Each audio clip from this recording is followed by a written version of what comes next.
Nananawagan ngayon ang Hollywood star na si Leonardo DiCaprio na protektahan ng Masungi Geo-Reserve, isang conservation area po sa Rizal. Ibinahagi yan ng aktor sa kanyang Instagram post.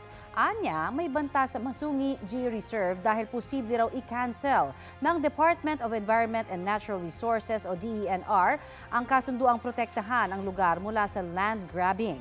Sakali raw kasi baka magkaroon na ulit ng mining, pagputol ng mga puno at illegal development sa Masungi Geo-Reserve.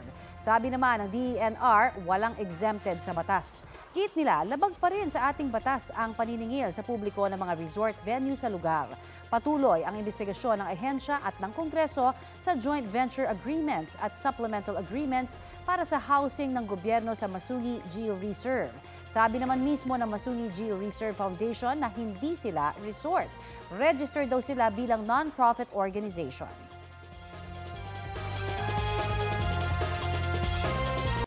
Kapuso, para sa mga maiinit na balita, mag-subscribe sa GMA Integrated News sa YouTube.